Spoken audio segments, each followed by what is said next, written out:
Students, তোমাদের AI knowledge stream চ্যানেলে স্বাগত।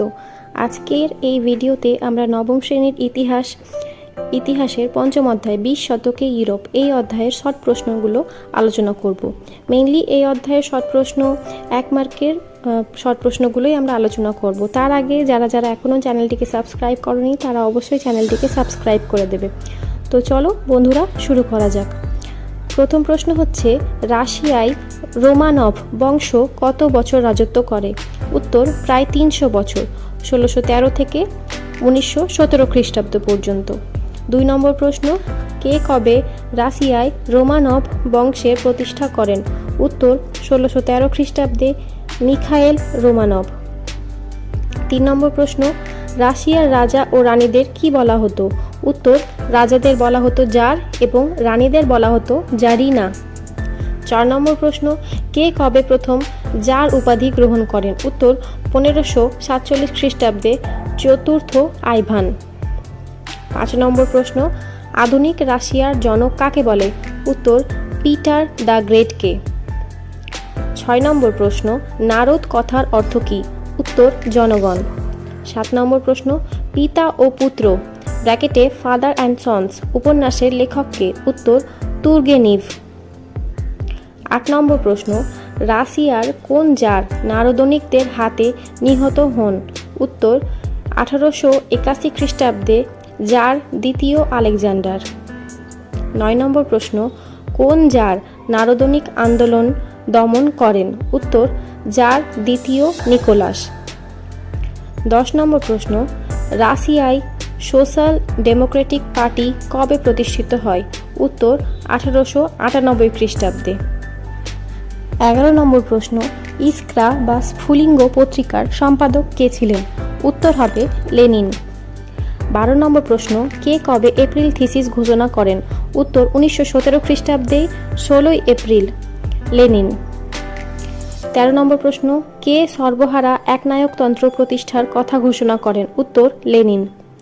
14 নম্বর প্রশ্ন, রাশিয়া কে লাল ফৌজ গঠন করেন? রাশিয়ায় কে লাল ফৌজ গঠন করেন? উত্তর, লিউ ট্রটস্কি। 15 নম্বর প্রশ্ন, লিউ ট্রটস্কির প্রকৃত নাম কি ছিল? উত্তর, এলভি ব্রনস্টাইন। 16 নম্বর প্রশ্ন, রুশ বিপ্লবের জনক কাকে বলে? উত্তর, লেনিনকে। 17 নম্বর প্রশ্ন, কে রাশিয়ায় নতুন অর্থনৈতিক পরিকল্পনা বা নিউ ইকোনমিক পলিসি চালু করেন? উত্তর, লেনিন। 18 নম্বর প্রশ্ন, আধুনিক তুরস্কের জনক কাকে বলা হয়? উত্তর, কামাল পাশাকে।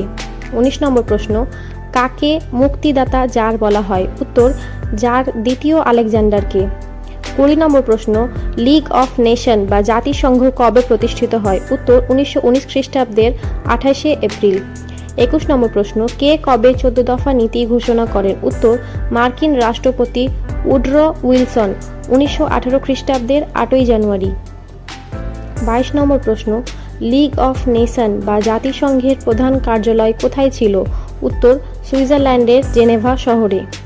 23 নম্বর প্রশ্ন, জাতিসংঘের প্রথম মহাসচিব কে ছিলেন? উত্তর, এরিক ড্রামন্ড। 24 নম্বর প্রশ্ন, কে কবে নিউ ডিল বা নতুন অর্থনীতি ঘোষণা করেন? উত্তর, মার্কিন রাষ্ট্রপতি ফ্র্যাঙ্কলিন রুজভেল্ট। 25 নম্বর প্রশ্ন, ভার্সাই সন্ধি কবে স্বাক্ষরিত হয়? উত্তর, 1919 খ্রিস্টাব্দে।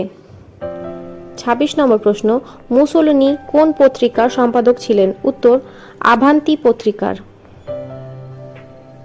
27 নম্বর প্রশ্ন, কে কোথায় ফ্যাসিস্ট দল প্রতিষ্ঠা করেন? উত্তর, 1919 খ্রিস্টাব্দে 23 মার্চ মিলান শহর মুসোলিনি ফ্যাসিস্ট দল প্রতিষ্ঠা করেন। 28 নম্বর প্রশ্ন, ফ্যাসিস্ট কথার উৎপত্তি কোন শব্দ থেকে? উত্তর, ল্যাটিন শব্দ ফ্যাসেস থেকে। 29 নম্বর প্রশ্ন, ফ্যাসেস কথার অর্থ কী? উত্তর, শক্তি। 30 নম্বর প্রশ্ন, ফ্যাসিস্ট দলের প্রতীক কী ছিল? উত্তর, দড়ি বাঁধা কষ্টদণ্ড। 31 নম্বর প্রশ্ন, ফ্যাসিস্ট দলের সদস্যদের কী নামে ডাকা হতো? উত্তর, ব্ল্যাক শার্টস। 32 নম্বর প্রশ্ন, ইল ডুচে কার উপাধি ছিল? উত্তর, মুসোলিনির। 33 নম্বর প্রশ্ন, কবে কোথায় হিটলার জন্মগ্রহণ করেন? উত্তর 1889 খ্রিস্টাব্দে অস্ট্রিয়ায় ব্রাউনাউ গ্রামে। 34 নম্বর প্রশ্ন, ন্যাৎসি দলের কে প্রতিষ্ঠা করেন? উত্তর হিটলার। 35 নম্বর প্রশ্ন, কে কবে মেইন ক্যাম্প বা আমার সংগ্রাম গ্রন্থটি রচনা করেন? উত্তর 1925 খ্রিস্টাব্দে হিটলার। ফুয়েরার কার উপাধি ছিল? উত্তর হিটলারের। 37 নম্বর প্রশ্ন, ন্যাৎসি দলের গুপ্ত পুলিশ বাহিনীর কি নাম ছিল ও এর প্রধান কে ছিলেন? উত্তর গেস্টাপো। এর প্রধান ছিলেন হিমলার। 38 নম্বর প্রশ্ন, কোন পত্রিকা ন্যাৎসি দলের মুখপাত্র ছিল? উত্তর পিপলস অবজারভার। 39 নম্বর প্রশ্ন, জার্মান জাতীয় সঙ্গীত কোনটি ও কে রচনা করেন? উত্তর জার্মান জাতীয় সঙ্গীতটি হলো জাগ্রত জার্মানি। এটা জাতি সঙ্গীত আছে, এটা হবে জাতীয় সঙ্গীত। উত্তরটা ঠিক করে নেবে। জার্মান জাতীয় সঙ্গীতটি হলো জাগ্রত জার্মানি ও এটি রচনা করেন ওয়াগনার। 40 নম্বর প্রশ্ন, কে কবে স্পেনে একনায়কতন্ত্র সরকার প্রতিষ্ঠা করেন? উত্তর 1939 খ্রিস্টাব্দে জেনারেল ফ্র্যাঙ্কো। 41 নম্বর প্রশ্ন, কডিলো কার উপাধি ছিল? উত্তর জেনারেল ফ্র্যাঙ্কোর। 42 নম্বর প্রশ্ন, কোন যুদ্ধকে দ্বিতীয় বিশ্বযুদ্ধের মহড়া বা লিটল ওয়ার্ল্ড ওয়ার বলা হয়? উত্তর স্পেনের গৃহযুদ্ধকে। 43 নম্বর প্রশ্ন, কোন বছর বিশ্বব্যাপী মহামন্দার বা গ্রেট ডিপ্রেশন বছর বলা হয়? উত্তর 1929 খ্রিস্টাব্দকে। 44 নম্বর প্রশ্ন, রাশিয়ায় কাদের কুলক বলা হতো? উত্তর জোতদারদের।